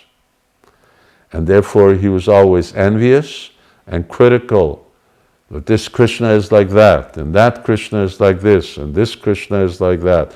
And he had the benediction. He committed 100. His mother got the benediction that, he won't be killed until 100 offenses. But when it was the Rajasuya Yagya, that was the 100th, and that was the last one. But he was always chanting Krishna's names. And at that time, when the Sudarshan Chakra was heading towards him, by the potency of chanting Krishna's names and seeing by the effect of the effulgence of the Sudarshan Chakra, he actually saw and could appreciate Krishna's beautiful form. And as a result of that, he then attained mukti. He then attained liberation. So Rupa Goswami makes this statement. Let's see if I say it. Demons killed by Lord Nishinga and Lord Ramacandra do not generally attain liberation. Therefore, Krishna, more than any other form of God, is Bhagavan. Interestingly, and this is the commentary of Baladev Vidyabhushan, Shishupal attained prema and realized Krishna's actual position by virtue of the auspicious influence of Krishna's Sudarshan Chakra rushing towards him.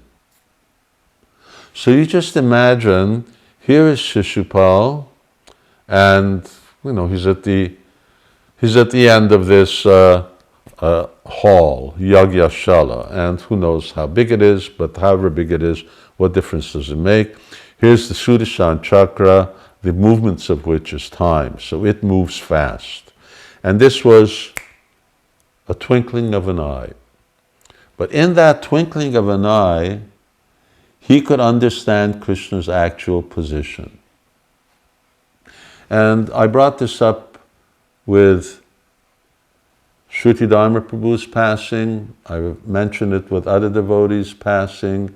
I mention it now with Priya Sakhi, is that what happens in that time, either the time leading up to death, at that time of death, for us, externally, what do we see? What did the other kings who were at the Rajasuya Yagya see? They just saw sort of a gruesome scene.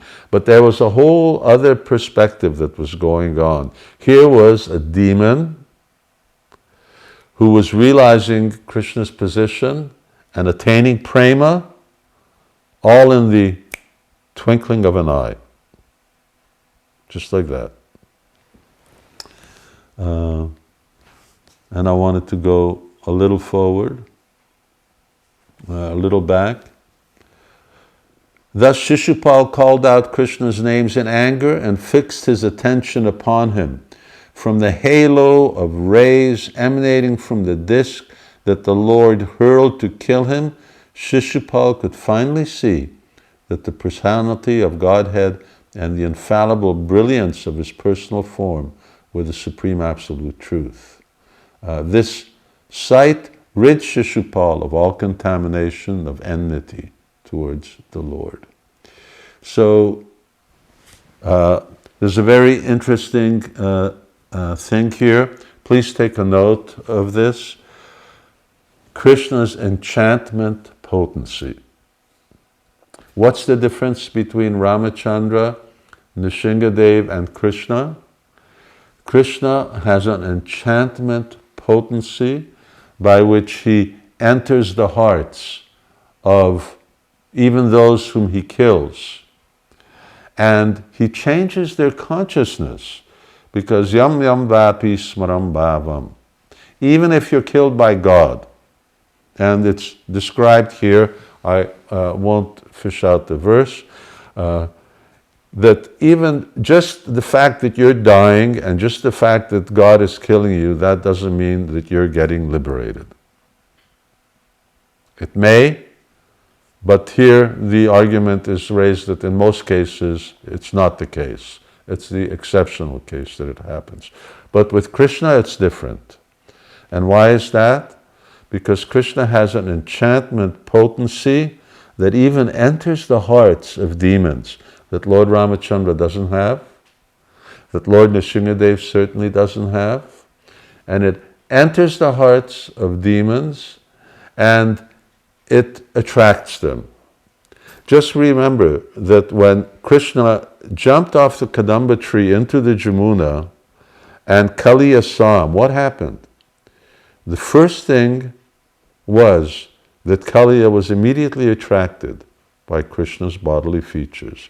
This is Krishna's enchantment potency.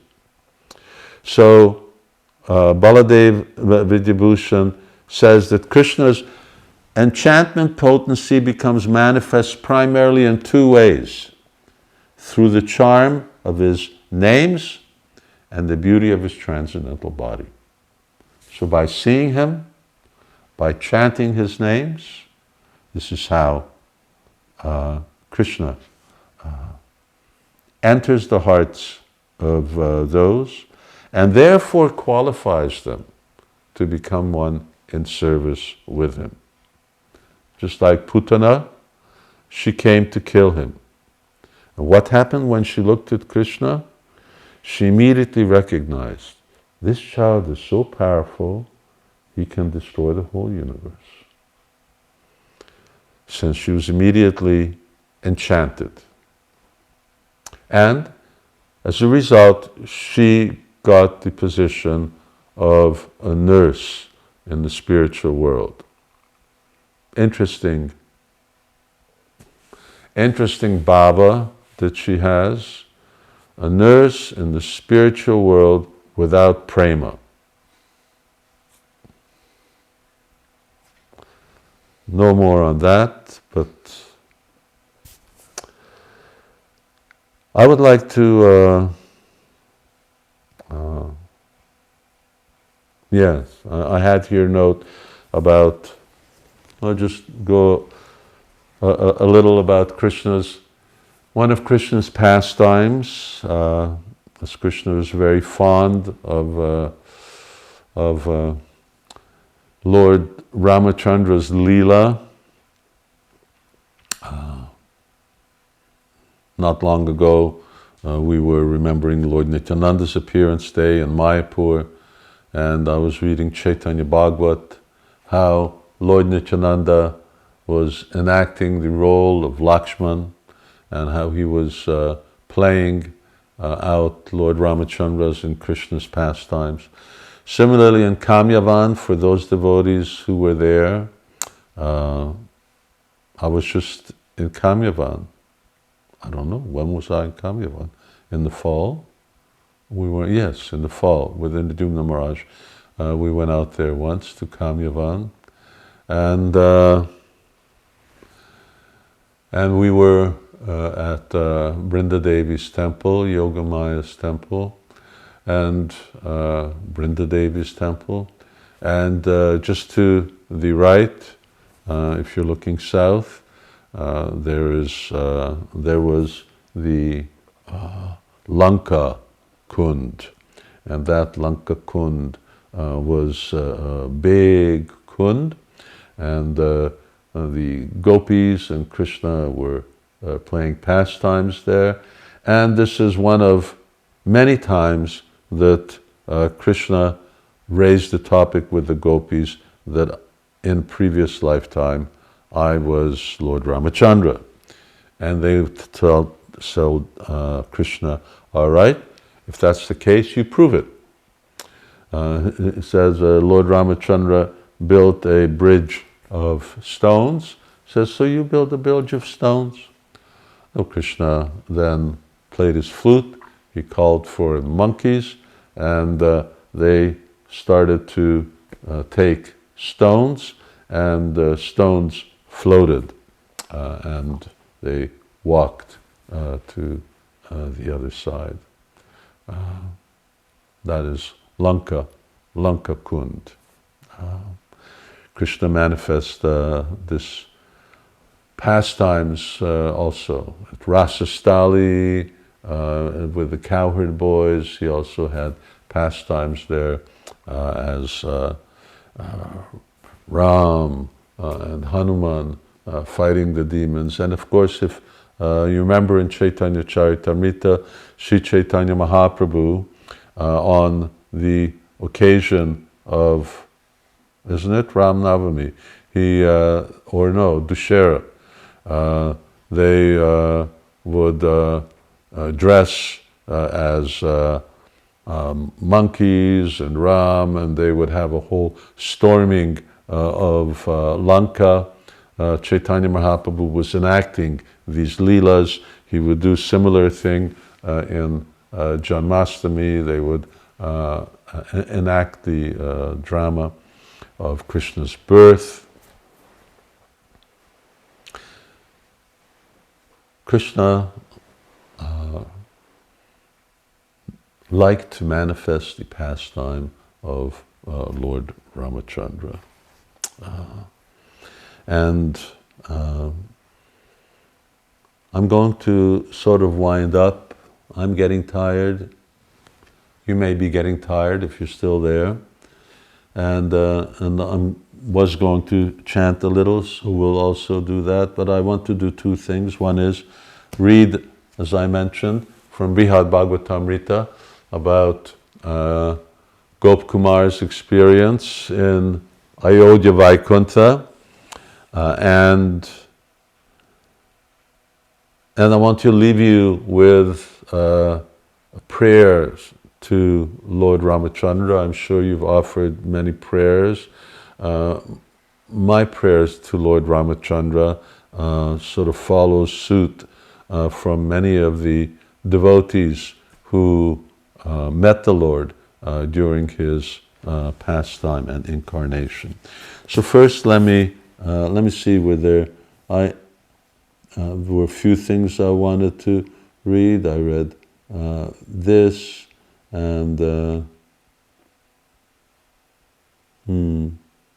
yeah, actually, I forgot to mention that I don't think it's in Valmiki Ramayana. In another version of Ramayana, it's described that Vali, who Lord Rāmacandra shot from behind, he became the hunter, Jara, who shot Krishna.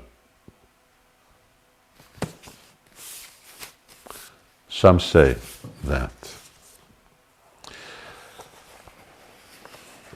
This is Brihad Bhagavatamrita. I hope you have all 3 volumes. If you don't, you should. And I hope you have more than just have it. I hope you've read them. You certainly got time to do that now.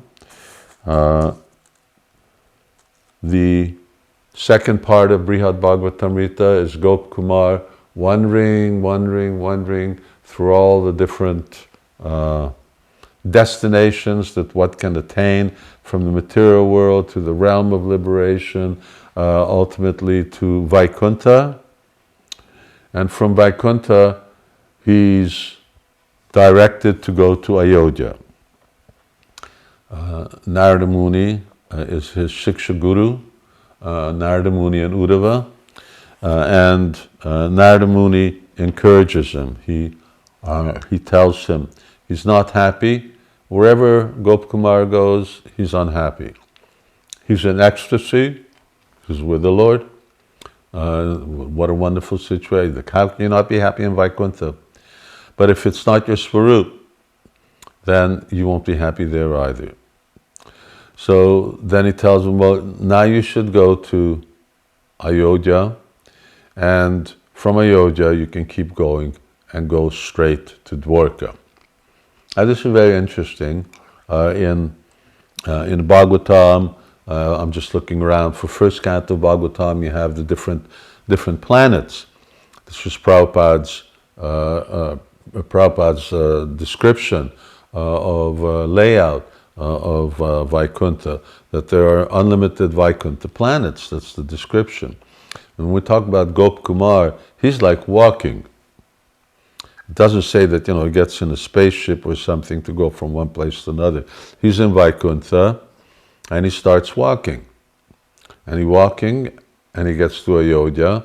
And from Ayodhya he starts walking and he goes to Dwarka.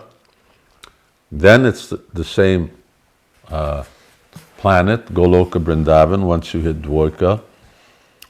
How does it happen? Let's see, we'll find out when we get there.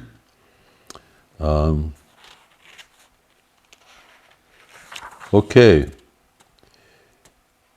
Narada Muni is speaking. He says, one should follow whatever path leads to attaining one's own worshipable deity. That is the most intelligent way to act. Persons exclusively devoted to their object of worship should be very much attracted to anything in which they find even the faint scent of their deity's presence. Excuse me 1 minute. Let me just ease my back a little and sit up a little further.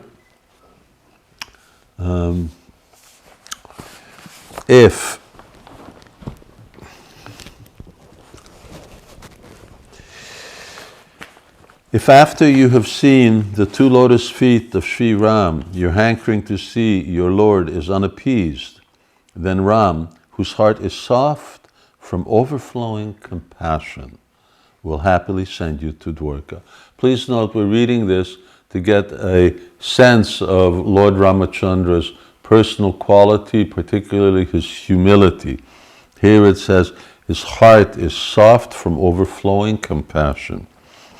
While going there, perform the Lord's Sankirtan as it has been described, and you will finally see your own dear Lord, whom you have so long desired to see, the charming Sri Krishna Chandra, surrounded by the Yadus. Ayodhya, Dwarka, and other such abodes are all regions of Vaikuntha. Surely, therefore, you need not take permission from the Lord of Vaikuntha to leave and go there. Gopkumar said, overjoyed at hearing this, I bowed down repeatedly to Srinard, took his blessings, and set out, remembering his instructions. After traveling a long way, whatever that means, I saw some forest monkeys restlessly jumping here and there, shouting, Rama, Rama. As I proceeded, they gathered around me and tried to grab my flute from my hand. Then I saw some humans who were even more beautiful than the associates of the Lord of Vaikuntha.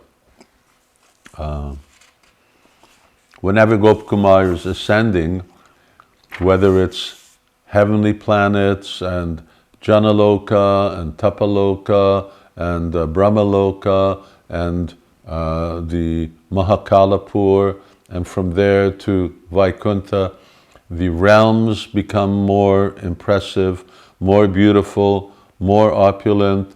The residents are more beautiful, and the form of the Lord that he sees is always increasingly more and more beautiful. Now they're even more beautiful than in Vaikuntha.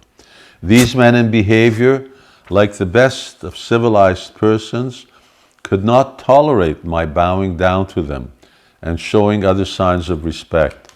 They brought me to the boundary of their city and through the main gate. So this is Ayodhya, Vaikuntha Ayodhya. There before me I saw Bharat with Shatrughna seated comfortably with monkeys like Sugriva, Angad, and Jambavan, and surrounded by many handsome men. Thinking Bharat to be Rāmacandra, Lord of the Raghus, I recited prayers addressed to that Lord, but Bharat covered his ears and repeatedly forbade me to continue, saying, I am only a servant.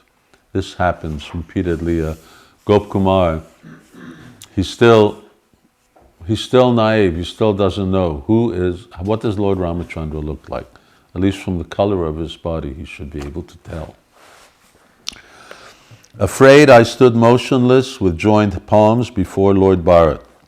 Hanuman then quickly made me leave that place and enter the inner precincts of the city, where I saw the most amazing sight, the Supreme Lord in his form as the best of human beings. He sat comfortably on a royal throne in the best of palaces, a palace full in all charming attractions, happy and marked with all the signs of a great personage. He seemed somewhat like Lord Narayan. But certain especially attractive features distinguished him from that Lord. His hand was adorned with a bow. His glances were delightfully modest and humble. Playing the role of a perfect king, he followed all the prescribed rules of religious behavior. I was bewildered by the overflowing ecstasy of his darshan, and I fell down before him as if offering prostrate obeisances. My confusion thus robbed me of the supreme benefit of seeing him, but then by his mercy I was able to stand up and see him clearly. Shri Hanuman left me, pulled back by his own regular service, and in a single jump went to join his Lord. On the left of the Lord, pleasing him with her service, stood his dear counterpart Sita, and on his other side, his younger brother Lakshman. Shri Hanuman sometimes stood in front of the Lord, fanning him with excellent white chamras and singing his glories, and sometimes palms joined, he praised the Lord with wonderful prayers of his own composition. At one moment he carried a white umbrella, at another he massaged the Lord's lotus feet, and yet another he did several kinds of service all at once. Amazingly, he was not in the least fatigued by all this. Overwhelmed by the greatest joy, I bowed down again and again, saying, all glories, all glories. Then that soft-hearted Lord soothed me, fully with the gentle nectar of his supremely impressive words. The Supreme Lord said, "My dear son of a cowherd, my best friend, well done, well done. By showing such affection, you have conquered me. Enough with all this exertion. Now just relax. You have made me, your dear friend, unhappy for long enough. Please get up. Get up. All good fortune to you. Give up this formal respect. Dear friend, I'm always controlled by such pure love as yours." Shri Gopkumar said, "On the Lord's order, Hanuman then raised me from the ground and brought me by force to where the Lord was resting his sacred lotus feet. It then came to my mind that all my long cherished desires had borne fruit beyond what I had ever hoped, and where else could I have achieved such perfection? I stayed there for some time, as before in my own dress as a cowherd boy, and the fullness of bliss I tasted overwhelmed me. I saw the unique pastimes of the divine lion of the Raghus, who was playing the role of a king of kings, acting in strict accordance with religious principles. But I did not see the unique sweetness I had found within the varied, playful pastimes of my worshipable deity's lotus feet, nor did I find his special mercy. Thus, even there in Ayodhya, I seemed unhappy. But by hearing from Sri Hanuman the glories of Sri Rāmachandra's lotus feet, and by directly seeing Lord Ram myself, I dispelled that mental distress. I imagined Lord Ramachandra to have all the qualities of my merciful deity. By the force of my previous spiritual practices, the land of Vraj would impose itself upon my heart, along with a yearning for its special pastimes and mercy. When Sri Hanuman, the best of counselors, would notice this, he would save me by encouraging me with diverse, clever arguments. Finally, Sri Ram, whose heart is tender with unlimited compassion and who knows the mind of everyone in the world, consoled me with the words of gentle affection. "Go to Dwarka and be happy," he ordered, and he sent me off at once, together with the chief of the bears. That's Jambavan. Hare Krishna. Jai Shri Ramacandra Bhagavan Ki Jai. I'm just going to conclude, and then we'll have a little bhajan.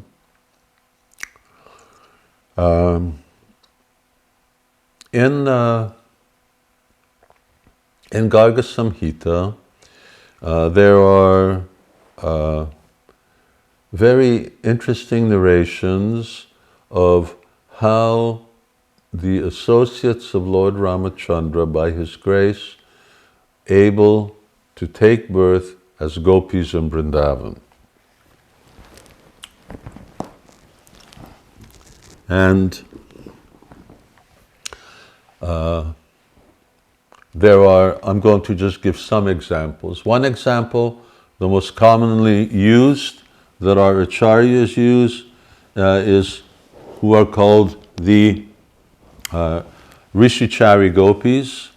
Those are the rishis of Dandakaranya forest who, at that time, and remember this is 2 million years ago, were chanting Gopal mantra, similar to the Gopal Gayatri mantra we chant, and meditating on Krishna as their paramour.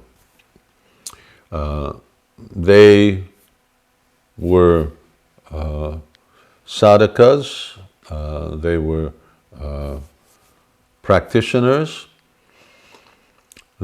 They saw Lord Ramachandra, who appeared before them in Dandakaranya forest, and they thought, he looks just like the object of our meditation, but he doesn't have a flute, he's not tending cows, he's walking with a bow, and he's with Sita.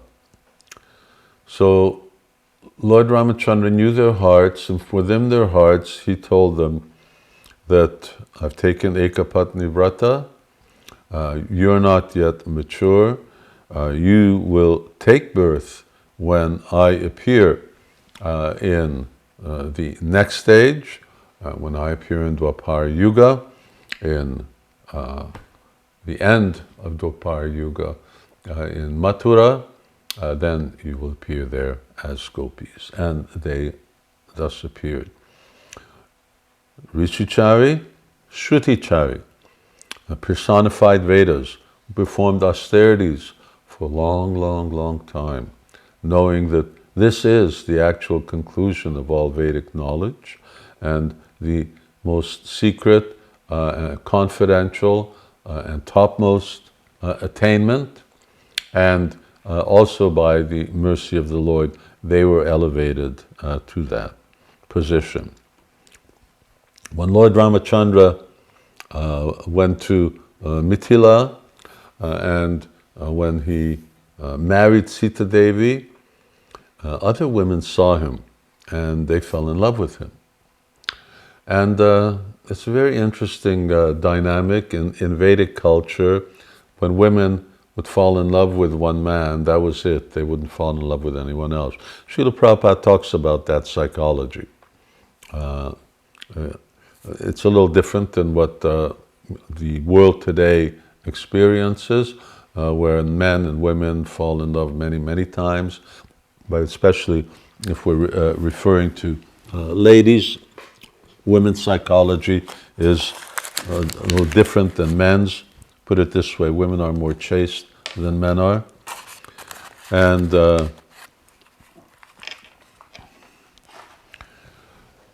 when they saw him, then they approached him and they said, well, we've fallen in love with you. He says, but I've taken a vow, ekapatni vrata.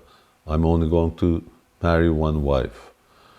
So, but in the future, then I'll accept you. In the meantime, you perform austerities, you chant my names, and they did that, and they also became gopis. Similarly, there are also women. Kaushala, and when Lord Rāmacandra came back to Ayodhya, other women in Ayodhya also had. When he was wandering in the forest, this is more rarely mentioned, when Lord Ramachandra was wandering for 14 years in the forest, he came upon some Pulindi girls. And Pulindi girls are Aboriginal girls. These are very beautiful Aboriginal girls. But nonetheless, they also became infatuated with him. And contrary to opinion, they're not promiscuous. So they were in the same situation. Now we're in love with you, but you take this vow, so how do we become fulfilled? He said, in a future life. I'll just in detail tell one of my favorite stories. After Lord Ramacandra sent Sita Devi into exile, and I won't speak of that, but he continued to rule the kingdom, and he performed sacrifices. For a king to perform sacrifice, and of course he didn't remarry because he took this vow of one wife. So for a king to perform a sacrifice, his wife has to be by his side. But his wife was in the forest. So he made a deity of Sita every time, a golden deity of Sita. And there's a Yagya Sita, they are called the Yagya Sita. And every year, Lord Ramacandra made a new deity, was installed, and then he performed the sacrifice with the help of this Yagya Sita. And when the sacrifice was over, then the deity was placed in a storeroom, in a transcendental storeroom. So in due course of time, over the period of many years, remember Lord Ramacandra reigned for 36,000 years. So in due course of time, the storeroom was full of a lot of Sitas. Now one day, Lord Rāmacandra went into that storeroom, and one of the Sitas said, "I'm your wife." He says, you should stop keeping me here in this storeroom. You should deal with me like a husband is meant to deal with his wife. I mean, they're the deities, so it's not different than the person. So Lord Ramacandra said, well, here's my wife. But then another Sita deity said, and me too, and me too, and me too, and me too. And as many Yagya Sitas as there were, they all wanted Ramacandra's attention. So he was stumped for a minute. He said, well, I took an Ekapatni Vrata, so they're all the same Patni, but at the same time there's many of them. And I'm going to have the same problem as if I would have had many wives. Why didn't Lord Ramacandra accept many wives? Because then there may be some competition between them. So he didn't want to be in a position of rivalry. He has this very unique, humble and meek nature. So now I'm going to be in the same situation. It's the same wife, but there's unlimited versions of them, and I'm going to be in the middle of all of this. So then he said, no, just wait. When I appear in the end of Dwapara Yuga as Krishna in the circle of Brajamandal, then you'll all appear with me there, and then you'll all, I will accept you all at that time. So, in concluding, my offering prayer to Lord Ramacandra, in respect of this devotee's warning that be careful, Lord Ramacandra is very attractive, that I pray to Lord Ramacandra to increase my devotion to Lord Krishna, like the Rishicharis, to qualify me, to raise my bhakti that makes me eligible to enter into Lord Krishna's pastimes, and to be able to serve him in the way that he enabled so many other devotees who actually wanted his service in a way that he was not able to fulfill as Ramacandra, but as he does in his original form as Lord Krishna. So I will conclude, and I thank everybody for their patience throughout this lengthy class. I made a few notes, I saved a few verses, I brought a few books. I touched on some of the topics, there were more. I'm a little tired. You may be tired also. And I'd like to just take a little time for chanting. I ask my two companions to come with their instruments here, and we'll chant together. And happy Ramanavamī Mahotsava to you all, and may Lord Ramacandra protect you through this very difficult time, protect your devotion and your faith, protect your bodies, protect more important than anything else, your devotional creeper, and let it flower into love for Lord Krishna. Hare Krishna. Namah Shivārāya Krishna Prasthāya Bhutale Śrīmati Bhaktivedanta Swami Niti Namane Namaste Saraswati Deve Gauravani Pracharine Nirvishesha Shunyavadi Paschatya Desha Tarine Shri Krishna Chaitanya Prabhu Nityananda Shri Advaita Gadadhar Shivāsari Gaura Bhakta Vrinda.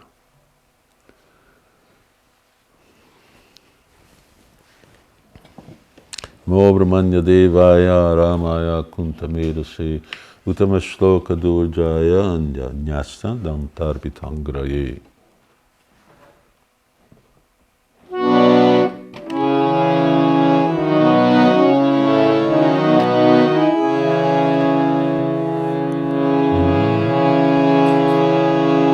Hare Krishna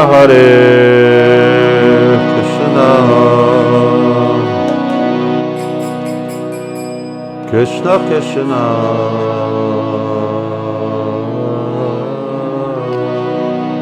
Hare Hare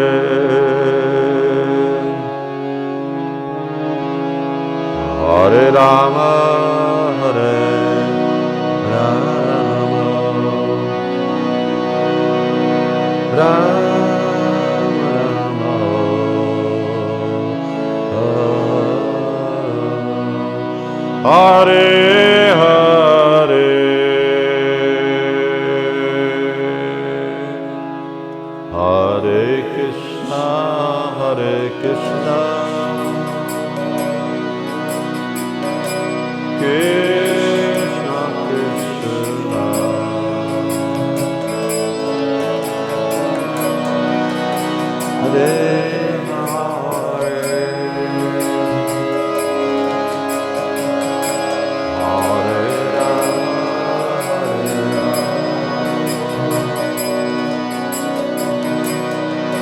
Rama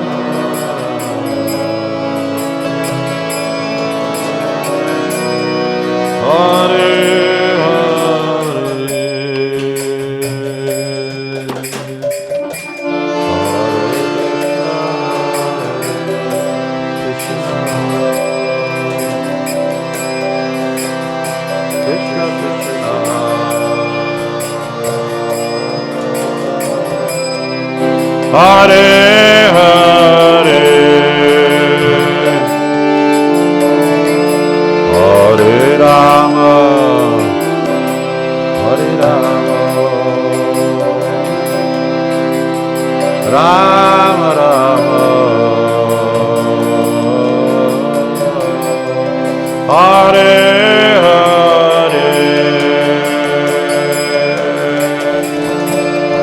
Hare Krishna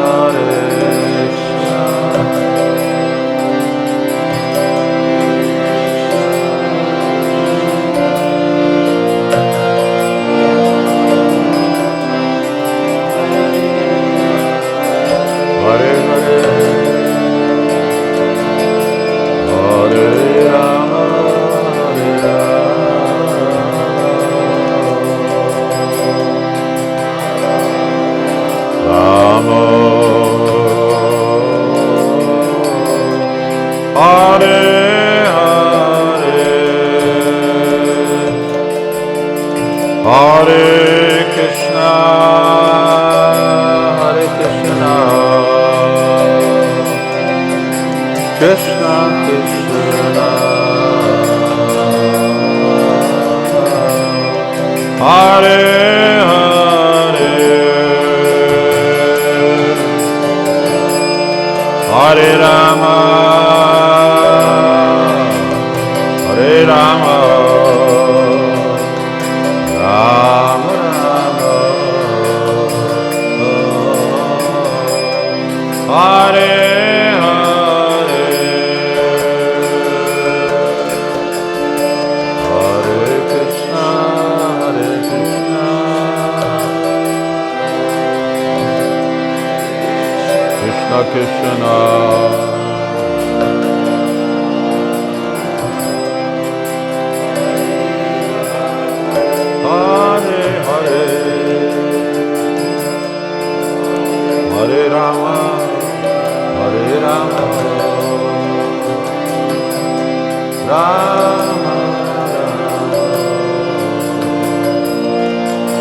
Hare Krishna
Hare Krishna, Hare Krishna,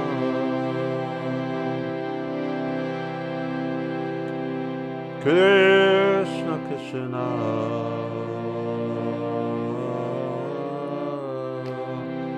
Hare Hare,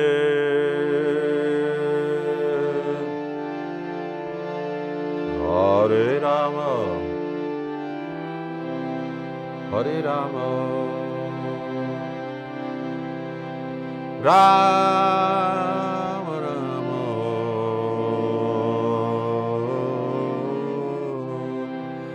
Hare Hare,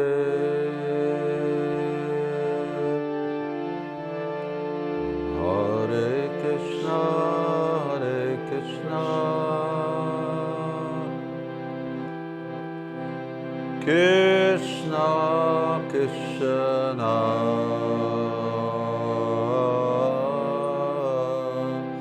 Hare Hare, Hare Rāma, Hare Rāma,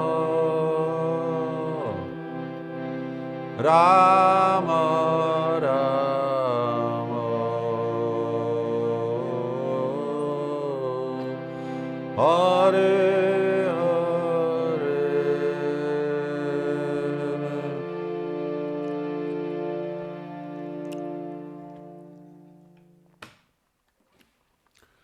Hare Krishna, dear devotees, now we'll part. Who knows, sometime later we'll be back online, no doubt. May all of Lord Rāmacandra's weapons protect you all from this calamity engulfing the world, and may you continue on the path of devotional service leading back to Lord Krishna without any obstruction. Hare Krishna. Jai Srila Prabhupada ki Jai.